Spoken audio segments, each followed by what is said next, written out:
देश भर में कोरोना फिर से पैर पसार चुका है। महामारी की ये दूसरी लहर पिछली बार के सभी रिकॉर्ड्स तोड़ रही है। तमाम राज्यों ने अपने अपने स्तर पर कई फैसले भी लिए हैं। इन सब के बीच कहीं कहीं पर स्वास्थ्य सेवाएं भी साथ छोड़ती हुई दिख रही है। मरीज परेशान हैं। मुश्किल के इस दौर में अरबपति कारोबारी मुकेश अंबानी आगे आए हैं। हाल ही में उन्होंने रिलायंस रिफाइनरी से अस्पतालों में फ्री ऑक्सीजन पहुंचाने का ऐलान किया था और लीजिए अब ये काम जमीनी स्तर पर शुरू भी कर दिया गया है।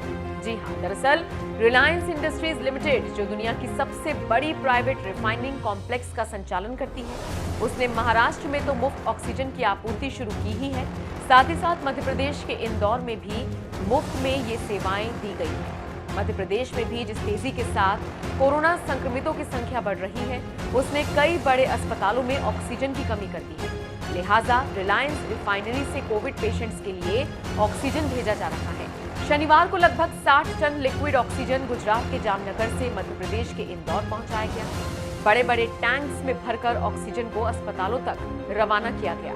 कोरोना काल में मुकेश अंबानी की तरफ से की गई ये मदद वाकई बहुत जरूरी थी। लिहाजा बिजनेस टाइकून की जमकर तारीफ हो रही है। मध्य प्रदेश के जल संसाधन मंत्री तुलसीराम सिलावट ने इस मदद के लिए मुकेश अंबानी का आभार व्यक्त किया है। ये जामनगर से आया, वाकई में मैं इंदौर वासियों की तरफ से रिलायंस के हर व्यक्ति को धन्यवाद देता हूँ, आभार मानता हूँ। एक संकट के समय ये ऑक्सीजन जो आई है, वाकई में हमको एक बहुत उपयोगी सिद्ध हो।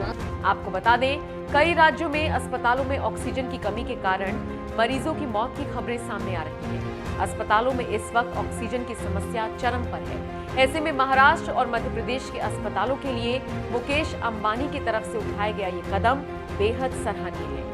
कंपनी के एक अधिकारी ने कहा कि रिलायंस ने मेडिकल यूज के लिए उचित पाए जाने के बाद अपने पेट्रोलियम कोक गैसिफिकेशन यूनिट से कुछ ऑक्सीजन महाराष्ट्र सरकार को भेजना शुरू किया है। आपको बता दें, देश में कोरोना से संक्रमित लोगों की संख्या बढ़ती जा रही है। पिछले 24 घंटों के आंकड़ों की बात करें तो 2,61,000 मामले सामने आए हैं। हालांकि केंद्र सरकार ने राज्य सरकारों को कड़े कदम उठाने के निर्देश जारी किए हैं, लेकिन फिर भी कोरोना पर लगाम नहीं लग रही।